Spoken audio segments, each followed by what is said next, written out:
Continuamos con el foro individual donde se le realizarán las mismas preguntas a los candidatos a la gobernación sobre los temas de gobernanza, rendición de cuentas y transparencia. Y le damos la bienvenida al candidato por el Partido Popular Democrático, David Merinier, que nos acompaña en esta ocasión. Gracias por estar con nosotros. Bienvenido aquí. Gracias a ti. Siempre un honor compartir contigo. Gobernanza, definición de inmediato. ¿Qué representa para usted? ¿Qué es? Bueno, la capacidad que tiene el gobierno para poder tomar decisiones de manera eficiente, utilizar bien los recursos que hace disponible el ciudadano a través de sus impuestos y que es traducirlos en buenos servicios a los ciudadanos y en procesos eficientes para los empresarios. Transparencia, ¿qué significa para David Merinier? Absoluta apertura de los trámites gubernamentales que le permite a la ciudadanía conocer los procesos y las decisiones que toman los servidores públicos. Cuando hablamos de rendición de cuentas, ¿qué significa? Que cada centavo público que se utiliza en la gestión del gobierno tiene o es acompañado de la documentación y de igual forma de la publicación del resultado que se tiene. Ahora vamos a atar los tres términos. Cuando los juntamos, ¿qué ve David Merinier? Un gobierno eficiente, un gobierno responsable, un gobierno con legitimidad ante el pueblo, que ese es el gran problema que tiene el gobierno actual, el aparato del gobierno.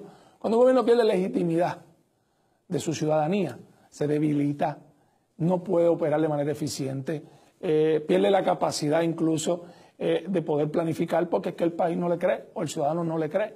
Esos tres componentes tienen que estar sólidos y tienen que estar interconectados para que el ciudadano común, el empresario, todo el ecosistema que depende o que interacciona con el gobierno, tenga legitimidad ese gobierno. ¿Usted entiende que los gobiernos recientes o los gobiernos de hace tiempo están totalmente divorciados de esos tres términos: gobernanza, transparencia y rendición de cuentas? No ha habido un proceso uniforme, ha habido falta de consistencia.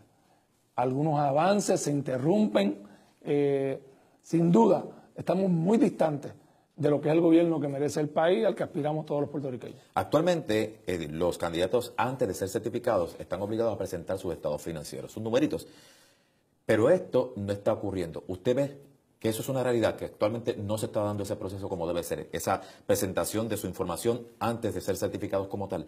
Bueno, debería darse, no debería haber ningún problema con eso. Yo creo que tienen que presentar. Debería ser algo automático. Sí, debe ser algo automático. Ahora, dentro de su programa de gobierno, ¿eso está estipulado? ¿Usted entiende que se propone presentar algún tipo de legislación que obligue a que eso se dé? Eso, pero eso no es suficiente. O sea, la aspiración tiene que ser más allá. Aquellos que aspiramos a ser servidores públicos. Yo llevo 13 años en la vida pública viviendo en una pecera.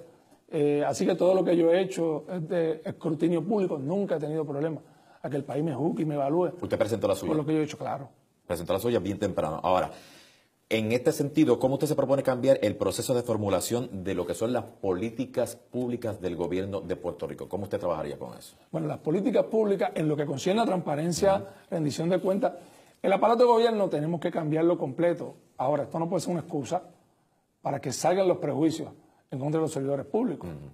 Yo llevo una vida en el servicio público, tengo cientos de compañeros de trabajo que he tenido el honor de supervisar, y yo te puedo decir que la gran mayoría de nuestros servidores públicos son gente comprometida con vocación de servicio, que echan el resto, pero que en ocasiones ese esfuerzo máximo no tiene el resultado que ellos quieren por lo que dicen, porque el gobierno está desarticulado, está inconexo y no tiene buenos sistemas. En el caso nuestro vamos a hacer el gobierno más eficiente y vamos a establecer unas guías básicas que yo las seguí en el Departamento de Estado y me resultaron muy eficientes. Número 1, vamos a simplificar el proceso y a depurarlo. Hay demasiada redundancia. Los reglamentos, los procesos, a veces tienen 30 y 40 años. Son repetitivos. Repetitivos y en ocasiones piden cosas que no son necesarias.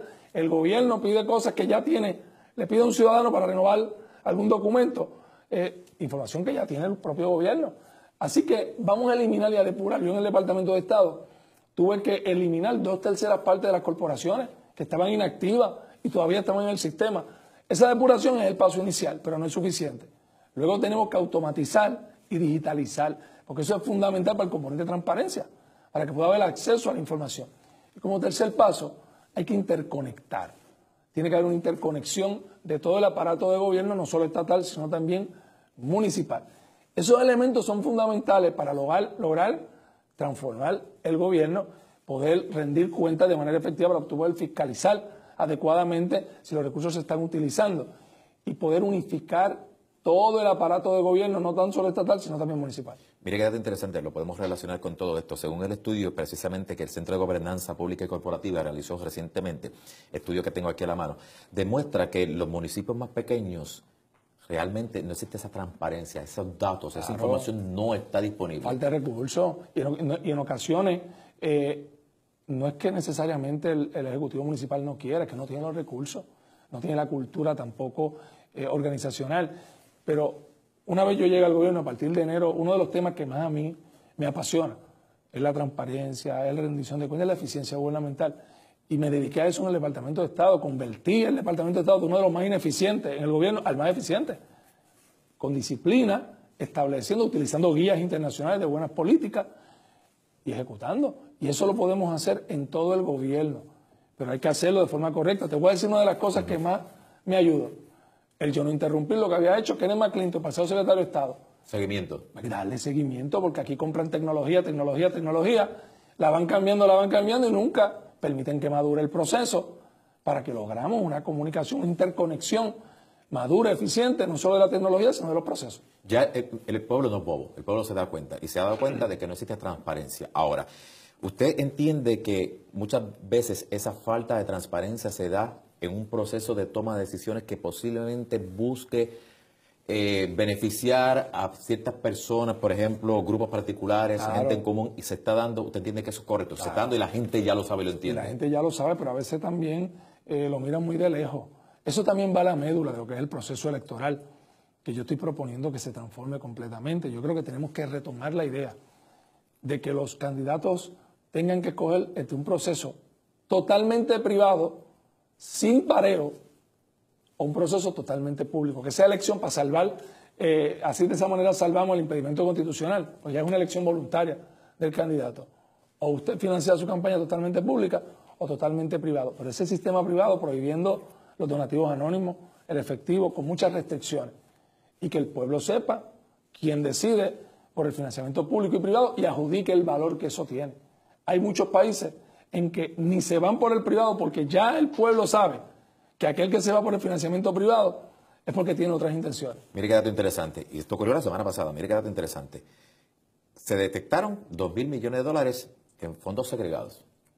Y después el secretario de Hacienda dio una explicación señalando de cómo es que funcionan unos fondos que van directos, que ya se dan en automático, y que la gente no sabe, no tiene conocimiento, no tiene entendimiento de resultados, no se rinde cuentas, no se sabe en qué se utilizaron, no se sabe si se utilizaron, y muchos señalan que ese dinero es utilizado principalmente cuando se acercan las elecciones. Eso es falta de transparencia. Eso es falta de transparencia y a lo mejor no necesariamente es así, pero al tú no poder explicarlo. Pero luce así. Claro, genera desconfianza.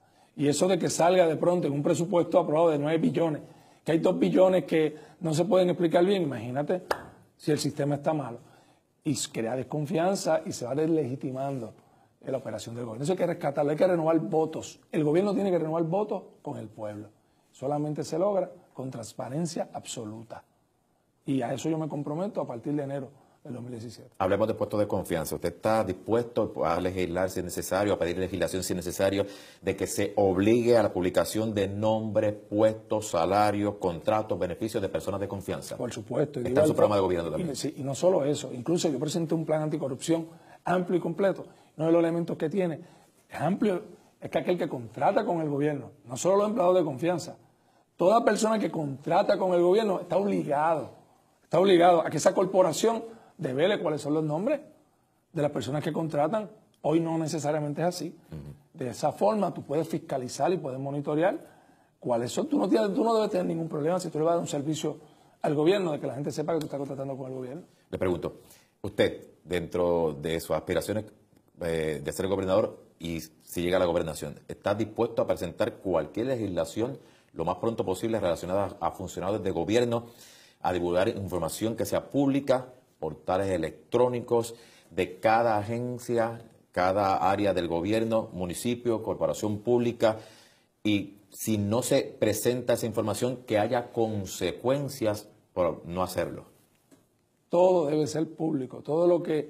Lo primero que tenemos que entender de dónde nace el presupuesto público para que el gobierno pueda funcionar, de las contribuciones de los ciudadanos en su gran mayoría. Por lo tanto, el ciudadano tiene derecho a saber qué se hace con su dinero. Tiene que haber transparencia absoluta. Obviamente hay que establecer un gobernador que conozca el gobierno, que sepa cómo hacer las cosas para que pueda establecer un mecanismo para que las cosas ocurran. En el Departamento de Estado no se había podido transformar por mucho tiempo, pues precisamente porque los secretarios no le daban la importancia que tenían. A esa gestión se dedicaban a la ceremonia del protocolo. Yo establecí un cambio de política pública, que iba a ser un instrumento que iba a colaborar con el proceso de desarrollo económico, que le íbamos a servir a las comunidades, y para poderlo hacer efectivamente yo tenía que transformar la manera en que nos comunicamos con la ciudadanía, y lo logramos. Lo mismo hay que hacer con todo el gobierno. Yo pregunté sobre presentar legislación, pero realmente en este minuto y medio que nos queda de esta primera intervención, ¿realmente es necesario legislar transparencia? ¿Es necesario legislar gobernanza?